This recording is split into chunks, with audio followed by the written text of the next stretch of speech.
Hello everyone, and welcome to my ultra-delayed 10,000 subscriber Q&A special. However, this isn't how the video was meant to start. I initially recorded the intro at Snetterton, which was where I meant to do the Q&A, and whilst I did do that, for whatever reason, the recording of me doing the intro now doesn't work, so I'm having to do it now. And in this complete train wreck of a video, they weren't the only issues I had, and you'll find out why later on.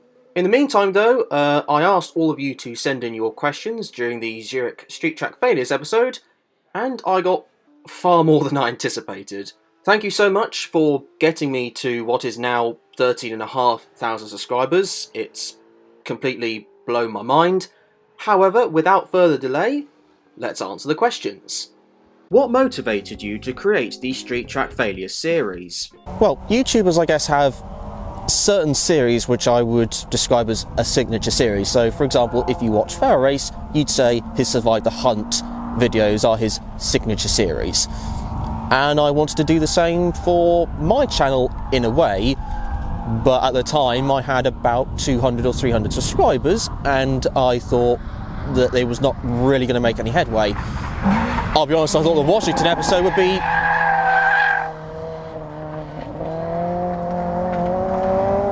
would be the first of a couple of episodes, maybe 5 if I got lucky. And I'm currently, as of recording this video, at 41. Can I answer a question without there being someone having a moment? Yeah, and you guys seem to really enjoy it, and it's, I guess, gone from strength to strength. It's starting to slow down a little bit, as I kind of expected, but I'm not going to end the series. It's still something that people associate me with and so on, but that's how it came about, really. Why specifically street circuits? For me, I didn't ever intend to, I guess, be associated as someone who's either an expert or likes street tracks. It's not, I mean, I don't mind them. I'm not as opposed to them as a lot of other people per se, but it just so happens to be that I talk about street tracks a lot via the videos I do and how the series is, I guess, the cornerstone of my channel at the moment. What makes you decide if a street track classifies as a failure? I mean, there's quite a broad spectrum that I allow for what is a failure and what's not a failure. If it doesn't last a long time, I'll take Detroit as an example. That obviously is no longer used per se. I wouldn't even call it a particularly good track, but it still had a lot of longevity. Maybe it's something I'll cover on my channel, but you know, it's not a massive failure. I wouldn't even call it a failure. It lasted sporadically quite a number of times over a load of decades, so I'm not going to say that that's a failure per se. I have a broad spectrum, let's put it that way. Do you think you would consider covering street circuit successes or road course/oval failures? I mean, if the interest is there, then sure, why not? Is there a city you think you would like to see a street race that hasn't hosted one yet? Tokyo, but they're going to be hosting one in March, April, something like that, for Formula E, and for 2 years at the very least. Beyond that, I can't really think of any. Maybe somewhere in Wales, just because I like the country, but that's like, that's not going to be something that will ever happen in any kind of reality whatsoever. Yeah, Tokyo, but it will be done. Got around cleanly. If you could resurrect one of the street track failures for a modern racing series, which one would you choose and why? So it took me quite a while to think of the answer for this one, but I decided to go with the first New Orleans track used by IMSA in the early 90s. Now yes, you are probably thinking, have I gone mad? That's actually the reason why I picked it, because imagine modern IMSA on that track. You know, the GTP cars, the GTD cars, but you know, let's just, for the sake of, you know, glorifying the event more, let's just add the GTEs in there from a couple of years ago and so on. Let's just add them in there.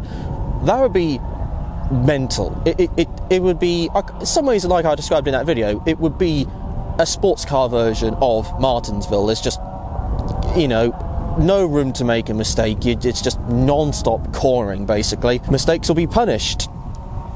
What's not to like? Out of all the street track failures you've made, which one is your favourite? Or which one was the hardest to make? So I guess my favourite one, and is also the hardest one to make, was Baltimore, because Baltimore was bonkers.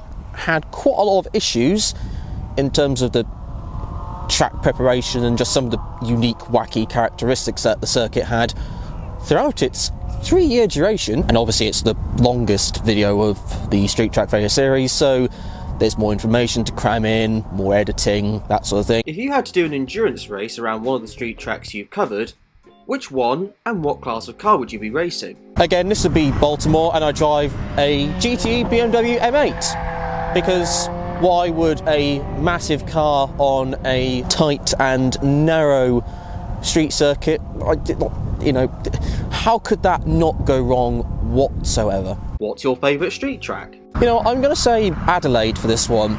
Or if you want to be particularly picky, then why not Bathurst? That's technically a street track, isn't it? What are the strangest requests for episodes you've had? I wouldn't say I've had loads of strange requests. I mean, I've had loads of airport circuits, which I personally don't count for this series, although with the amount of airport tracks that I've had, maybe I'll do an airport track failure or airport track series. Say in the comments or whatever if you want to see that happen. Maybe I might, who knows. Do you ever cry when writing 90 Degree in the script? Very much so. Too many times.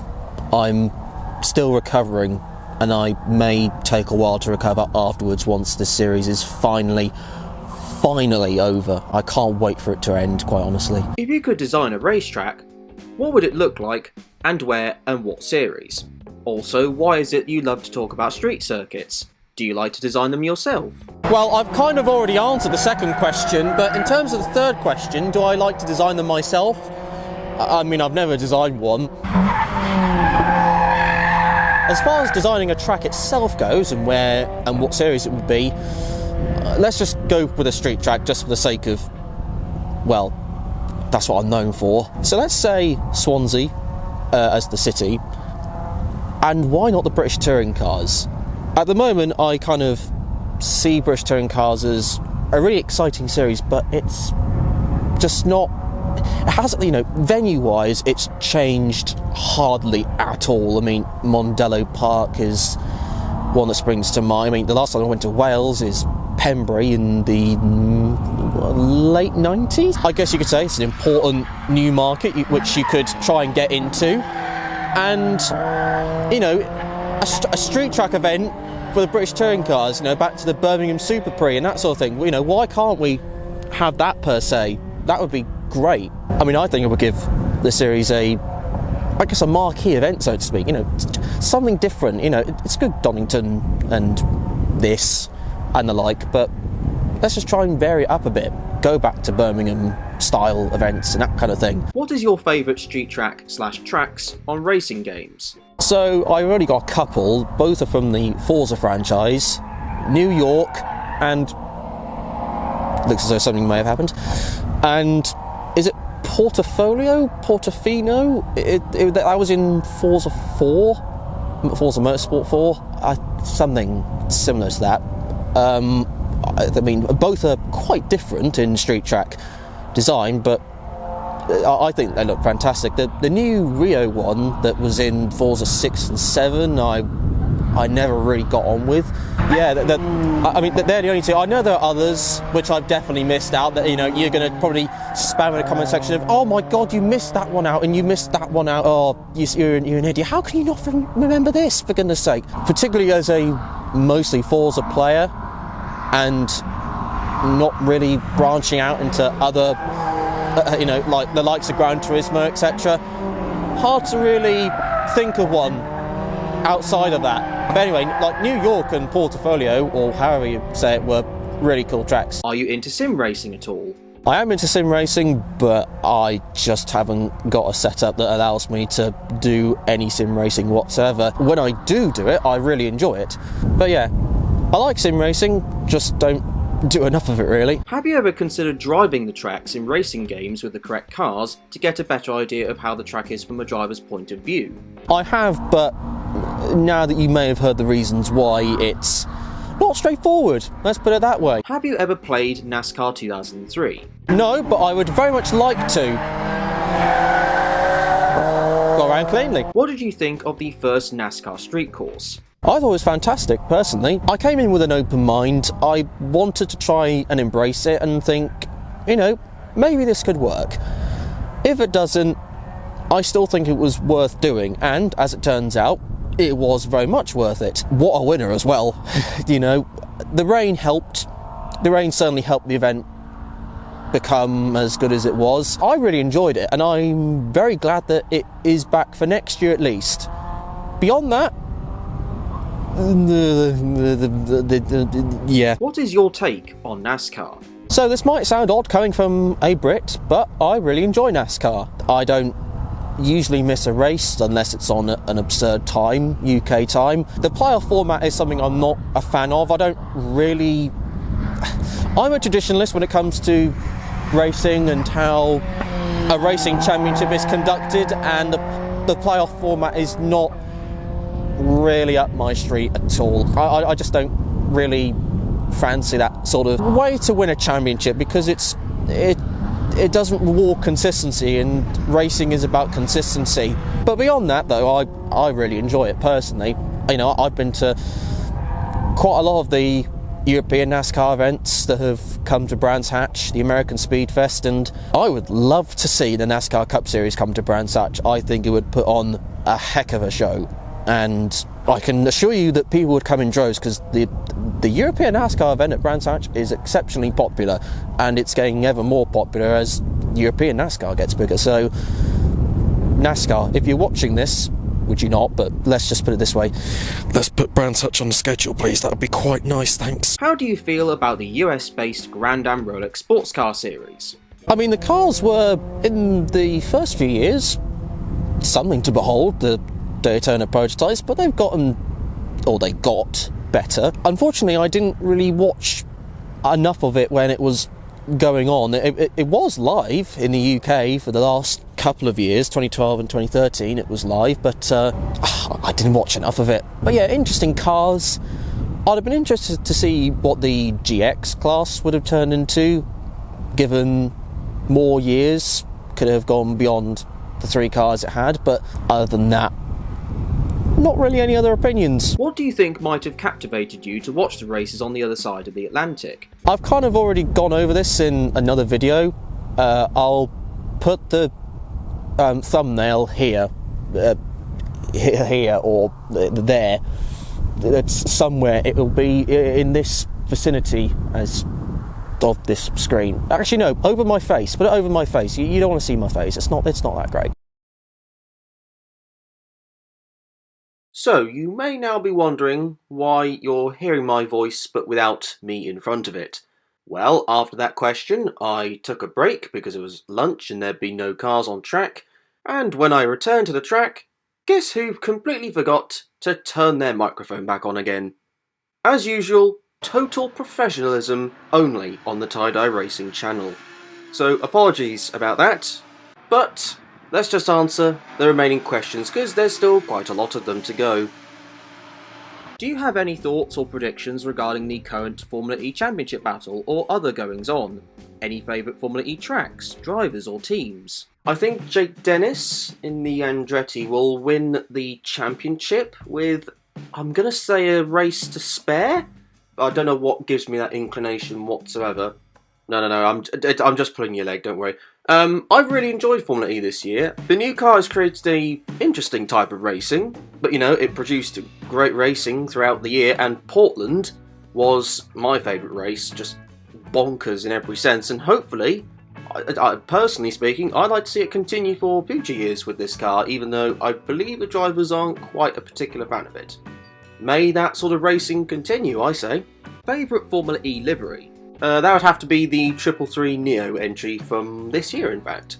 Can you do a face reveal? Absolutely not. That was definitely not my face that you saw earlier. What is your favourite racetrack in each continent? So in Europe, it's Spa.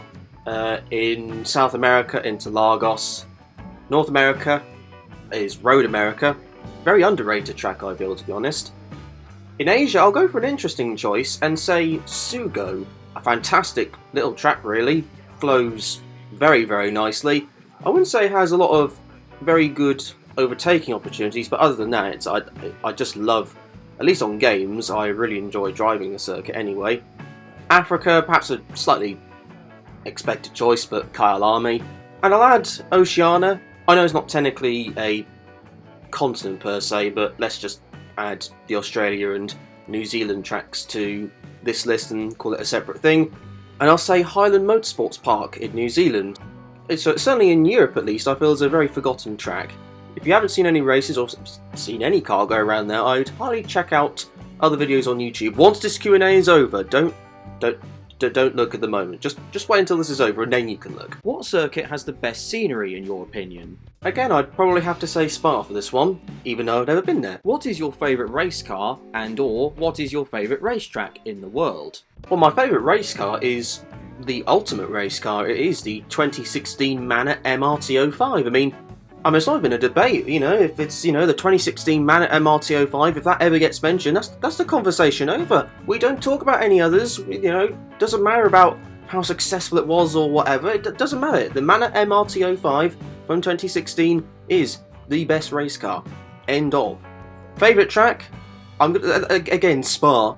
I don't think you get any sense from this video that I really, really, really like Spa.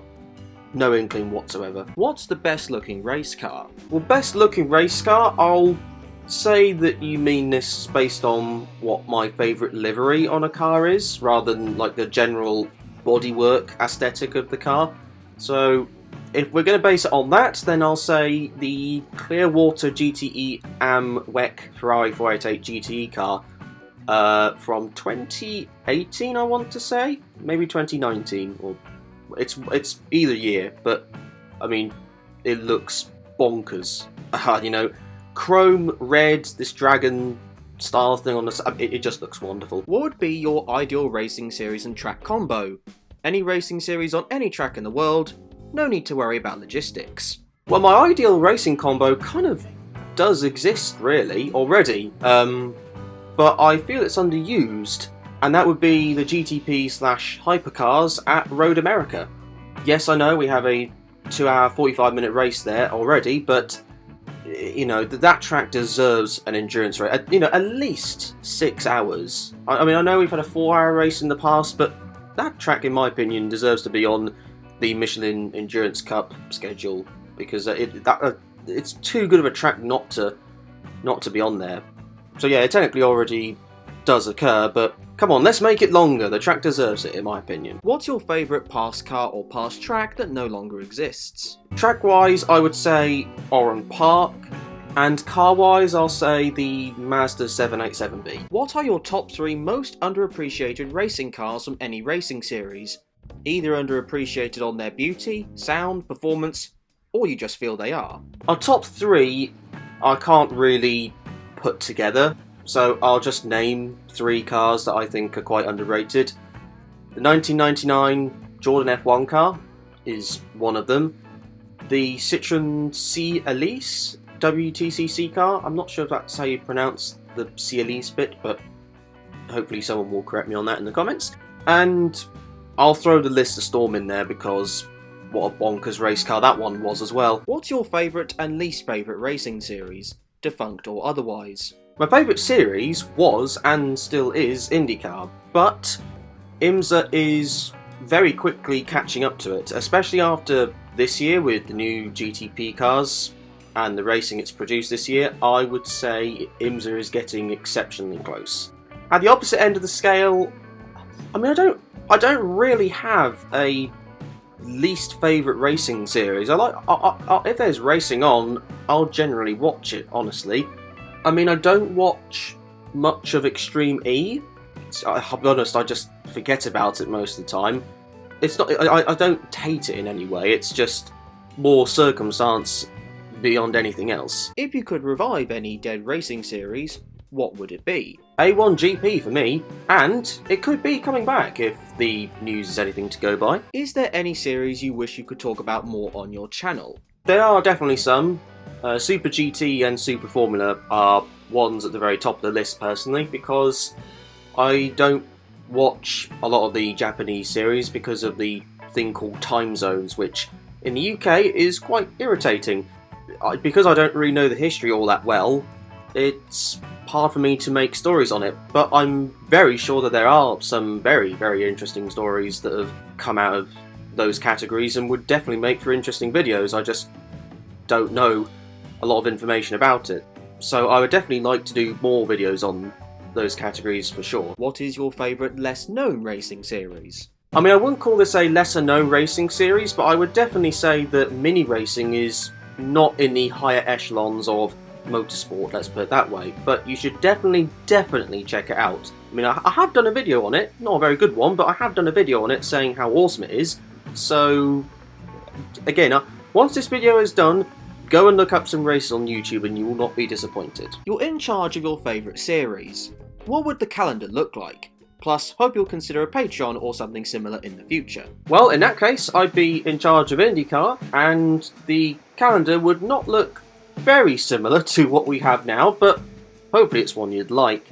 So, first up, Kentucky, then Nashville, Pocono, Watkins Glen, St. Petersburg, Homestead, Barber, the Indy 500, Chicagoland, Michigan, Detroit, the current one, Portland, Long Beach, Iowa, in a night race, 15 Road America, Gateway, a European leg, never happened in real life again, but, you know, this is hypothetical here, Brands Hatch, and then Spa. My love of Spa is making its way into this video again. Kansas, Richmond, Toronto, which is probably too late in a calendar to put in at this point in real life because it would probably be quite cold. And finally, Texas. Now, you may realise that in this calendar there is no Laguna Seca, no Mid-Ohio, and no Indy road course races. For me, I would like to see a greater expansion of ovals. I'm very well aware that this is a calendar which will, well, let's just say the percentage chance of it happening is probably in the minus figures, but, you know, if it did happen, then brilliant is what I say. Now, on the Patreon front, I'm not entirely, well, I will probably do one in the future. How that will work and all those like details surrounding it, I'm not entirely sure.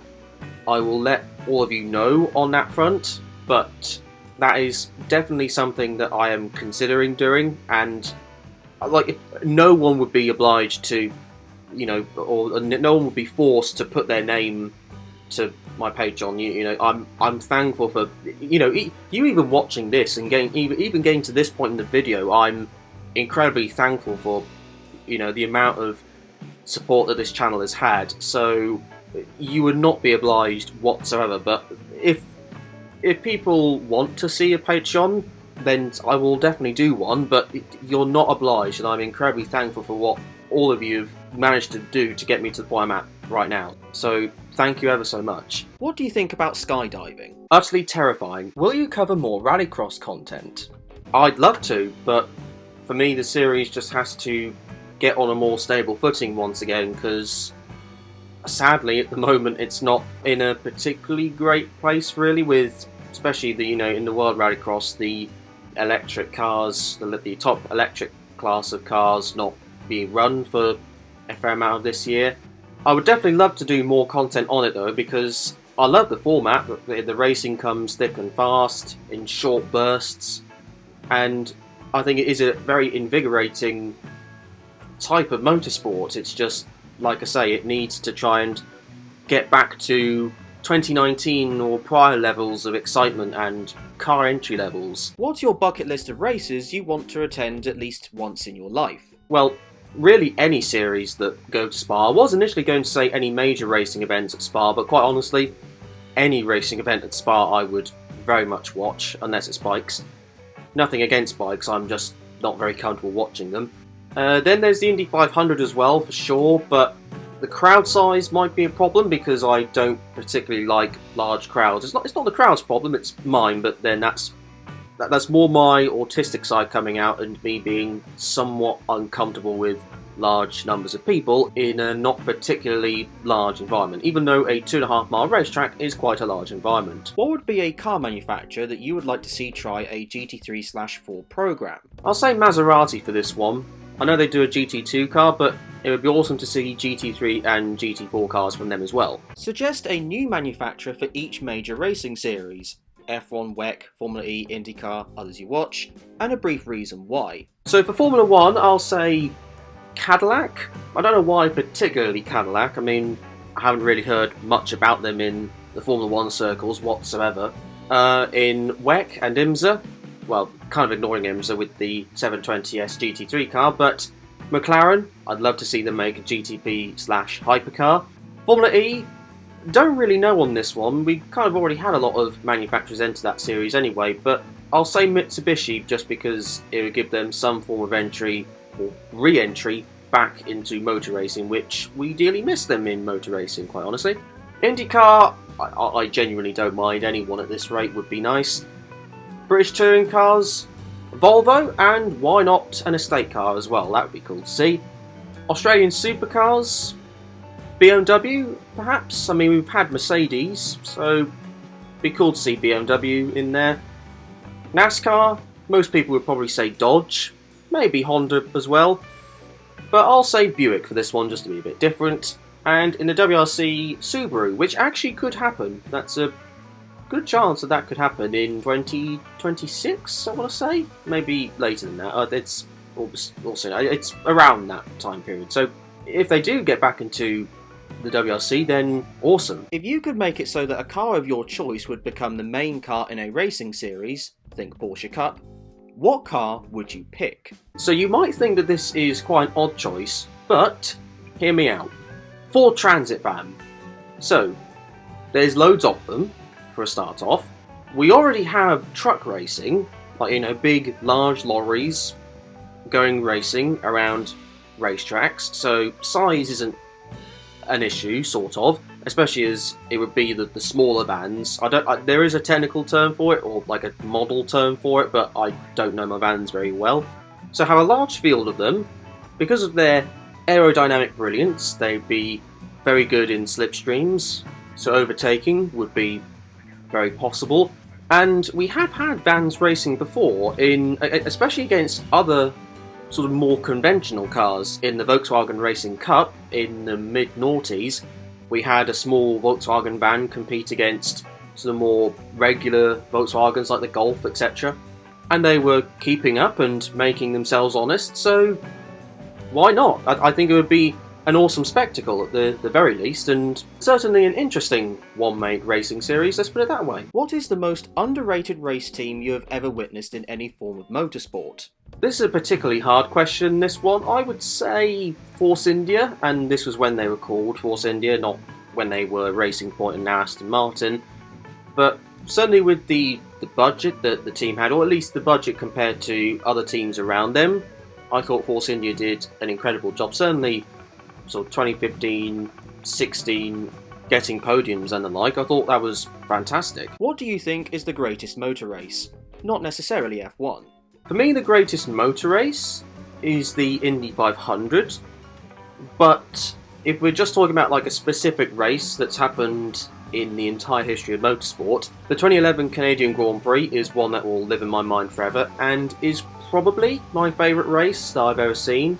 There is one other race that I would say, the 2020 BTCC event at Silverstone and the second part of race 3, which, I mean, if you watch the race, then you'll understand why it's the second part, but the racing, phenomenal, utterly phenomenal, and Ollie Jackson's defence of the lead is one of the best that I've ever seen, and just that some of the passes were phenomenal.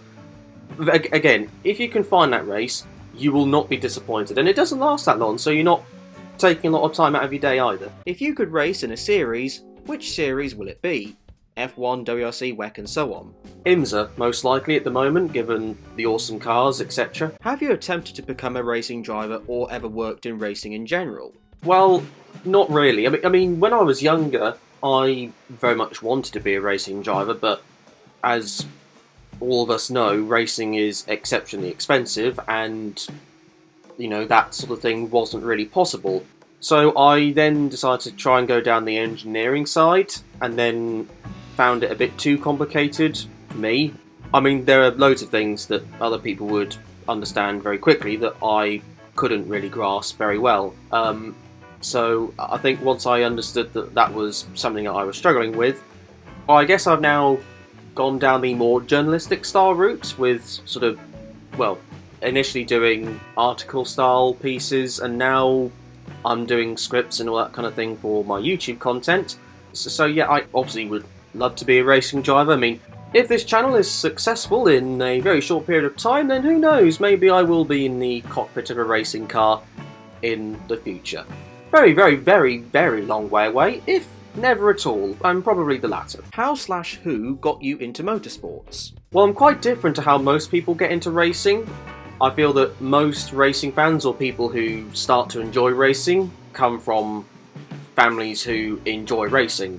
But I'm not the same. I just watched a particular race which was on the telly at the time, and from that point onwards I just enjoyed motor racing ever since, and it's just grown and grown and grown. But I never had a particular, like, influence, so to speak, from other people. It just kind of, for some reason, struck a chord in my brain, and I've stayed a massive fan ever since. What was the first race you've attended in person? So that was, ironically, Snetterton, back in 2006, I want to say, and it was a club event. Not sure what it was. In fact, to be honest, I don't really remember all that much of it. I want to say it was kind of like kit car style vehicles, but I could be wrong on that. My memory isn't all that great, but I really enjoyed it there. I even really enjoyed the rain, personally. What would be your dream racing team? You can choose any driver from any year in any car from the league. So I'd race in IMSA via the GTD class, and I'd be in an Audi R8 GT3, just to be a little bit different. The team name would be Tie-Dye Racing Enterprises, because I can't think of anything better at this time. And driver-wise, well, with the way IMSA works, you'd need 4 drivers. Well, 2, 3 and 4 drivers respectively, given particular races. For the 2 drivers, or like the full season pairing, there'd be me, the bronze rated driver, although to be honest I'd be so poor that I probably wouldn't even be considered a bronze and more like aluminium. And the person who would rescue me to get good results would be Raffaele Marciello. I think we all know what he can do in a GT3 car. The endurance driver, I would say, is Robert Wickens. I mean, he seems like an awesome guy to sort of be around with and talk about racing, and, you know, given what happened to him at Pocono, he's still got a smile on his face and he still enjoys racing, which, you know, I find very inspiring in a way. And for the Daytona only race, I mean, to be honest, why not? Let's just say Fernando Alonso for the Daytona only race. I mean, need I explain any further on that front? Do you have any favourite drinks or snacks while watching certain races? Not really. I mean, I have things that I have, like, I don't really have a designated snack for anything, or like any events that I watch. I typically on weekends have breadsticks and hummus, but that, like, so I guess that's something I would commonly eat during Indy and NASCAR races, but that's not like, it's not like a set plan or anything like that. And also, yes, I have incredible culinary tastes, as you've just heard. Incredibly simplistic, but even so. How did you think of starting a YouTube channel? Did you expect the success that you have now?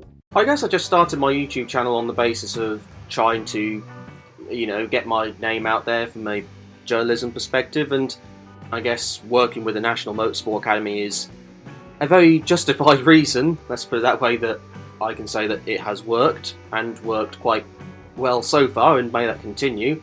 And also, for me, I just really enjoy racing, and, you know, there are some bits of racing info that have not had videos made on, or didn't, and I thought I would try and add to it. I guess there's also the link of Fail Race being a YouTube channel that I watched for a long time and have really enjoyed the content. I guess he inspired me in a way to sort of make a YouTube channel in the first place. So I guess he was an influence in me wanting to make a channel. Success-wise, I did not expect to get to the point that I'm at now. I mean, I'm at 2 million views on this channel, which I find completely mind-boggling, and I'm very much thankful for every single one of you for watching the videos and getting me to the point I'm at now, which it's certainly not something I expected, but hey, may that continue, and I'm very grateful for the support that you guys have shown. What inspired the type of editing/pacing you do in the videos? And I would just like to know more about how you figured out your style. I'll be honest, I don't really have a particular reason, editing-wise. Just the editing is how I decide to do it. I don't really have a style. I try and keep things fairly quick, like the individual clips quite quick, because if you watch if you watch a single clip and it goes on for ages, you then maybe start to lose interest. So if you get something different on the screen, then it maybe keeps your eyes a bit more active, engaged. That's how I see it anyway. But it's not an editing style that I try and incorporate. I just whatever I say, and then any footage that best links to what I say is generally how I do it. But there's no certain style that I incorporate into the videos. As much as I'd like to try and brag about the fact that, oh yes, absolutely, I very, very much do this style. I'm a complete editing genius, and I do this deliberately.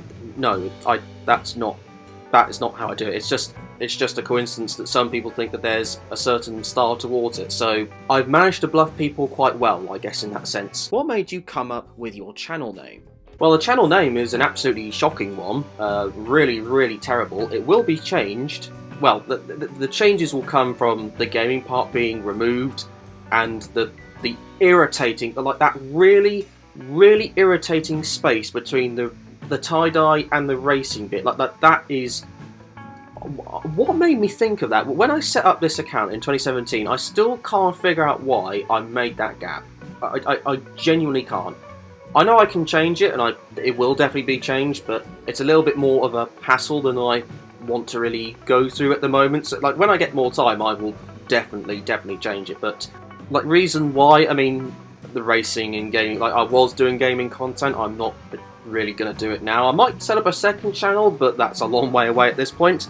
The tie-dye bit came from one of my English teachers who gave me that nickname, and I thought was quite snappy, so I thought I'd incorporate it into my channel name. Is making that many videos on such a regular basis tiring, and do you think you will keep this basis long term? It's tiring, but it'll definitely be something that I'll continue long term, and I still very much enjoy doing it, especially the long videos. The long form videos are some of my favourites to do, because even though they take over 100 hours to do, and this is mostly just down to the research itself is something that I really enjoy doing. Because information can be quite hard to find, you take a while to trawl through information, and when you do find like a quote, or find what happened to a certain car in a race, it's really satisfying to get the information that you can then put into the video. So they take a while, but I do enjoy those sort of videos, and to be honest, all the videos that I've done I really enjoy doing. Although this video here will comfortably be the worst video that I've so far done on my channel. What are your thoughts on the seeming lack of decent documentation that is easily found and accessed on many motorsport series and topics? It's not easy, definitely. I mean, you've just heard how long it takes to try and find bits of information, and how long that contributes to the actual video itself taking so long to make. So yeah, I wish it was easier, but in some ways I'm not all that surprised that it isn't really. Why is your profile picture a manor? Is it a sentimental connection, or just that you like the car? No reason, I just really like the car. I don't have any connection to the team. I mean, I have some of their merchandise, but again, it's not because of a sentimental connection. I just really like the team. But to be honest, the profile picture will change. Again, similar to the name, it was done when I set up the channel in 2017, and when I wasn't doing YouTube quote-unquote professionally, even though this video shows I don't really do it as professionally as I want to, because I'm a colossal moron. But again, no sentimental value from the manner perspective, other than I just really like it, and you should too. There is no argument, it is a certain fact. And finally, what would your 5-car dream garage be? So first up will be my favourite car, which is the Aston Martin Vanquish from the mid-2010s. I know it is basically an Aston Martin DB9 with a fancier body, but I couldn't really care less, to be quite honest. I think it, again, appearance-wise, it looks fantastic, and it looks very, almost serene to kind of drive one of those things. Second would be my second favourite car, and was for a long time my favourite car, the 2010 Audi R8 V10. Third, an original Mini. Fourth, 2008 V500 of Bath. And the fifth car, not really sure on this one. It literally could be any high-end sports car, but just to be a bit different, and because it's not one that a lot of people like, the 1995 Ferrari F50. And with that, that is the Q&A finally over. Sorry it's ended the way that it has. Well, as I say ended, I mean it's for over half of this video I've been speaking via my laptop mic and not in real life as I was intending. So apologies about that, but I will say once again, thank you enormously for getting me to 10,000, well, at the time, getting me to 10,000 subscribers, and now 13,500 as of this recording. It's quite incredible, and certainly something that I did not expect at all this year. If I got a couple of thousand subscribers by the end of this year, I would be very happy, but you know, this has completely blown me away, and it's all thanks to you, so thank you for getting me to this point, and long may that continue. Could we get to 15,000 subscribers by the end of the year?